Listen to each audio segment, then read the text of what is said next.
Did you know your father? Not well. I knew the man who they said my father was. But you were never sure? No. Did you have a conversation with that man? Yeah. Did you ask him, are you my father? Yeah. What did he tell you? Well, I'm champ of the world. Of course he'll say yes. I'm talking about before then. Never before then. Never before then. I just took it as they say he's my father and hey, Dad. And that was it? Yeah. Mike Tyson's father was and still is quite an unknown entity, as Mike never really spoke much about him. But it's interesting to learn about. Jimmy Kirkpatrick was somebody Mike Tyson initially thought was his real father. But there was another man, known as Purcell Tyson, described as a humble cab driver who was from Jamaica, who was his actual biological father. Now this video is the untold truth about Mike Tyson's father for a reason. The man Mike Tyson had known as his father was a pimp named Jimmy Kirkpatrick, as mentioned. But Jimmy, however, was not Mike's biological father. It's interesting to know why Purcell Tyson, his biological father, wasn't in his life nor was mentioned much by Mike Tyson himself. Michael Tyson never really had a proper relationship with both his parents, actually, for that matter, but especially his father, as he was out of the picture very early in his life. And I believe this is what shaped Mike Tyson and really made him who he is today, and we will delve more into this. Chapter 1, Purcell Tyson. Purcell Tyson, Mike Tyson's biological father, remains a largely enigmatic figure with relatively little detailed information publicly available about his life. Originally from Jamaica, Purcell Tyson was reportedly absent for most of Mike's life, having left the family when Mike was just a young child. This left Mike and his two siblings and their mother, Lorna Mae Smith, to struggle alone in Brooklyn's tough Brownsville neighborhood. In interviews, Mike has occasionally referenced to his father, though usually to underscore the distance and disconnect he felt due to his father's absence. Daddy, that's why I'm so feared. That's why they feared me when I was in the ring, because I was annihilated. That's all I was born. As a result, Mike's early life was marked by instability and hardship, with no steady father figure, as you can imagine as you're watching right now. Until he met his legendary trainer, Cus D'Mato, one of the most famous and most celebrated boxing trainers in history. Cus D'Mato stepped into a paternal role for the young fighter, Mike Tyson. Purcell Tyson's legacy, then, is more about his absence than any direct influence on Mike, shaping an emotional void that arguably fueled Mike's later aggression, discipline issues, and ultimately his drive for approval. While some sources mention Jimmy Kirkpatrick, a man involved with Mike's mother after Purcell's departure, as a father figure in Mike's youth, this relationship was also unstable and inconsistent. The scarcity of concrete information about Purcell Tyson has fueled interest in the story, as the void left by his absence seems to have played a substantial role in shaping the legend of Mike Tyson. If you're still here, guys, make sure you like, follow, subscribe. Chapter 2,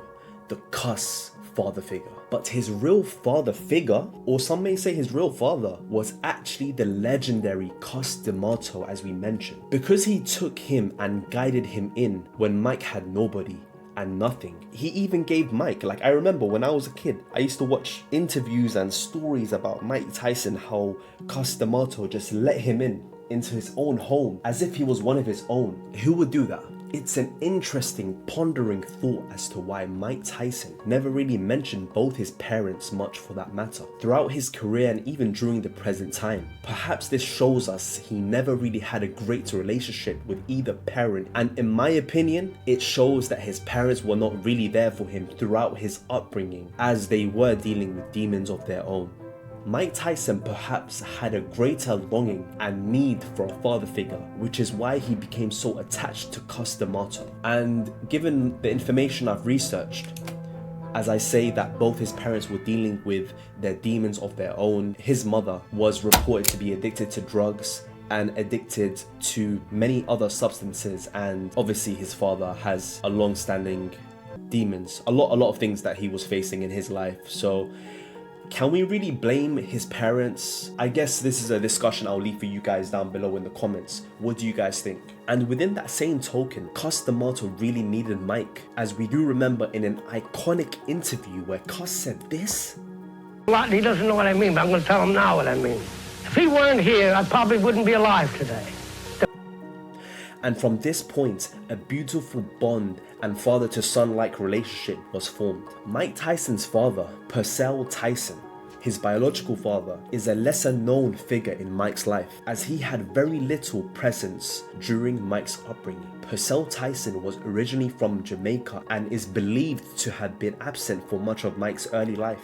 Mike has often described his relationship with his father as non-existent, as he abandoned the family when Mike was just a young child. Mike Tyson's mother, Lorna Mae Smith, was left to raise him and his siblings in the tough, crime-ridden neighborhood of Brooklyn. Mike would later express the impact of this absence on his upbringing, frequently attributing his early struggles, including involvement in crime and fighting, to growing up without a stable father figure. Tyson's complex relationship with his absent father, may have also contributed to his drive for approval and validation in boxing, a sport where the approval of mentors like Cus D'Mato filled the void left by his biological father.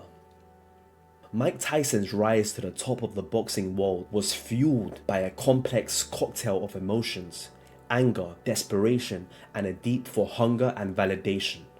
But to understand the full scope of his drive, we must first look at the man who wasn't there, Mike's father, Purcell Tyson.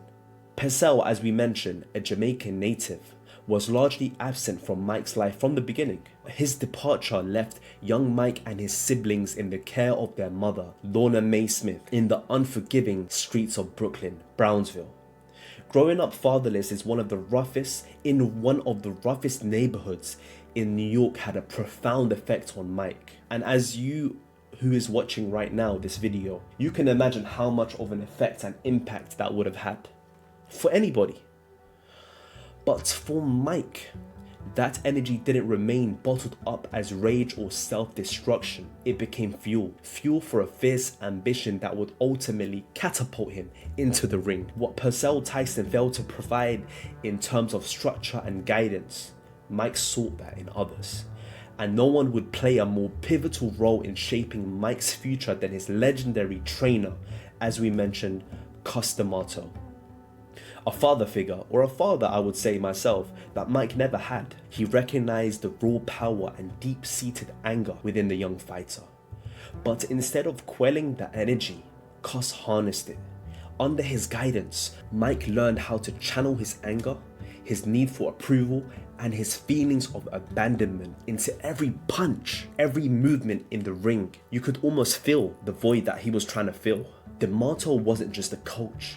He became the father figure Mike had been craving all his life. And in Cus's mentorship, Mike found the discipline and direction that Purcell never provided. Through D'Mato, Mike discovered an outlet for his unresolved emotions. The hours and thousands of hours of boxing tape, research, sparring, all the lessons, and not only the boxing lessons, but even the discipline, the life lessons that Cus D'Mato taught young Mike. Mike Tyson still remembers him and thanks him to this day. Every time Mike Tyson speaks on his old legendary coach, Cus D'Mato, the late Cus D'Mato, you can see a tear almost drip down his eyes.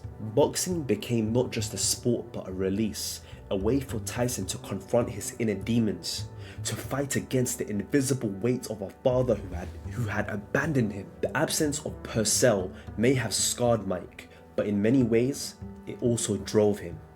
It pushed him to find guidance in others, to prove himself worthy of love and respect through sheer force and skill inside the ring. And perhaps in every punch Mike threw, there was a small piece of that anger aimed at the man who was never there to see him fight, win, or become one of the most feared boxers, and I would say fighters in history.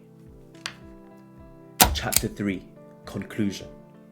In the end, the absence of Purcell Tyson shaped Mike's life as much as any punch he ever threw. His father's desertion left scars that never really fully healed. But it was at the same time, the same pain that drove him into greatness. Through boxing, Mike found a way to channel the rage and longing he carried for so many years, transforming vulnerability into power.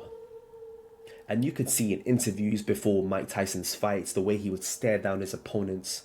I think a lot of it stemmed from this. And if you guys are still watching, I need you guys to like the video. Let's try to get 200 likes. No, let's get 200 likes on this video. We're almost at 1,000 subscribers, guys. Comment down below where you're watching right now.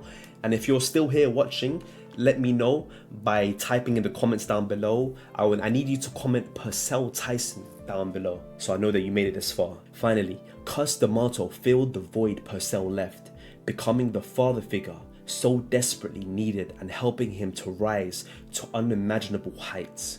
Yet, even with all the success, the wounds of abandonment lingered, impacting every aspect of his life beyond the ring. Mike's story isn't just one of victories or losses, it's a story of survival against the odds, where he forged his own path despite the absence of the man who should have guided him. Ultimately, Mike Tyson's life is a testament to the resilience of the human spirit and the way our deepest wounds can sometimes drive us to extraordinary feats. As we embark on the journey to be the #1 boxing documentary YouTube channel in the world. And my goal for next year is 1 million YouTube subscribers, which we will achieve. And that's it from me, guys. This is Abdullah with the Gloves, aka AWDG, aka your uncle's favorite YouTube channel. If you guys made it this far, man, and you want to follow the journey, I'm gonna have my second boxing fight in December, inshallah. Shout out to all the regular commenters. I see you guys: Sean, Ismail, Ayman, Asif. Sorry if I forgot your name, man. Guys, I'm just getting ready to go to work right now, man. But thank you guys for watching. Shout out to everyone on Twitch. We stream on Twitch as well, man. And for some reason, guys, I need you to click on this video. For some reason, YouTube thinks you'll like this video down below. So click on it and let's see if YouTube is right. And as always, guys, don't forget to send this video to your uncle. But not your uncle here, only your uncle back home.